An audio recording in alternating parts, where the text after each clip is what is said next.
Jay and Silent Bob Reboot is the latest film from Kevin Smith, famous from making Clerks, Mallrats, Dogma, Clerks 2, and more infamous for making films like Yoga Hosers and Tusk.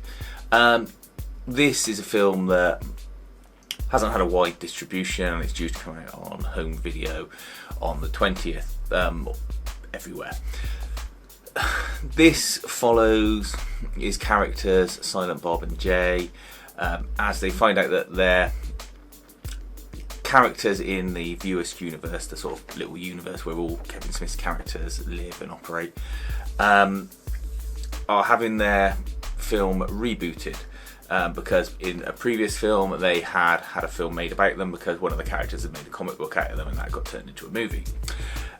They go cross country again to try and stop the reboot being made, but as they go across country they encounter various characters, some old, some new, and they find out that Jay has got a daughter and she doesn't know that he's his dad.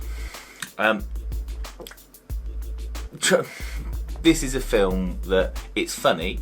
There's funny bits throughout it. I was watching it with my wife and we were both laughing, both enjoying it. It's not as good as the previous Jay and Silent Bob film. That had more sort of proper belly laughs in it and it felt more original. This did feel like a bit of a shadow. And I was trying to think why. And first of all, everyone's really old in it. And I know that shouldn't matter. You should go, well, okay, it's the characters and that.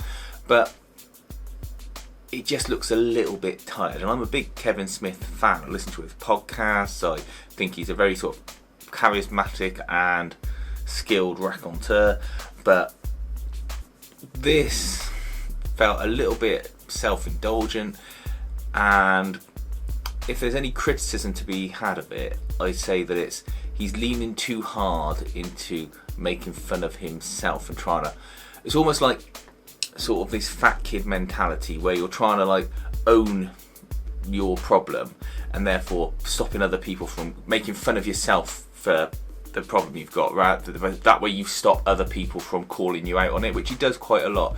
He makes, he's very self-deprecating about a lot of his films, sort of Yoga Hosers and Tusk, which I enjoyed watching Yoga Hosers. I thought it was a funny, silly, knockabout comedy. It wasn't going to win any Oscars, and I don't think it was intended to, but it's a fun sort of teen movie.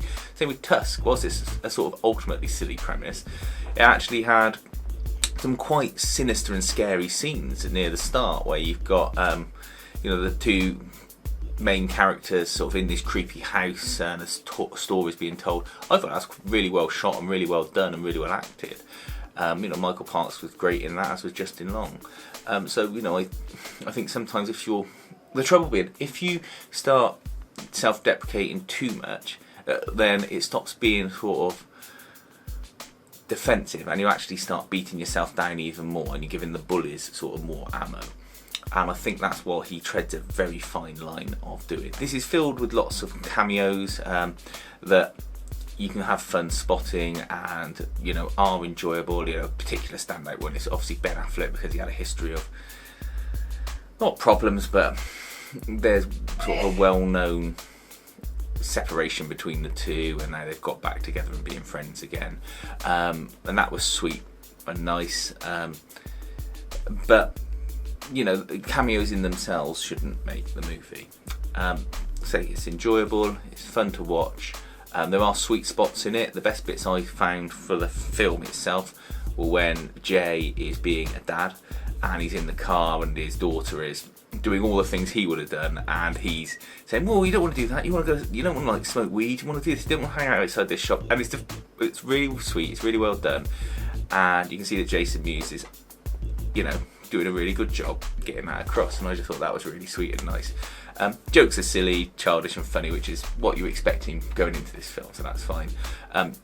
Definitely worth watching if you're a Kevin Smith fan or you like this kind of film. Like I say, it's just somewhat on the down slope, I think, of his quality. Clerks 2 I thought was really good, and I thought that was actually an upswing for him, which is a similar kind of humour, which is why I mention it. I think Kevin Smith is best suited to original projects now because he can be creative and put ideas forward, and whether they work or not, at least he's sort of having a swing at something new.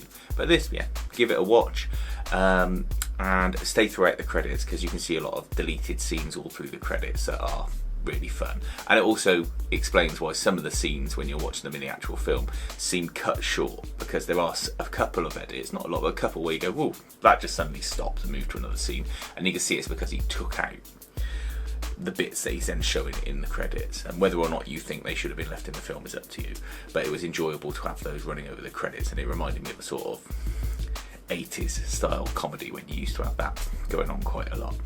So yeah, Jay and Silent Bob Reboot. Give it a watch, and please feel free to like and subscribe, and leave a comment if you've got any views on the film, or you think there's anything I missed. Thanks.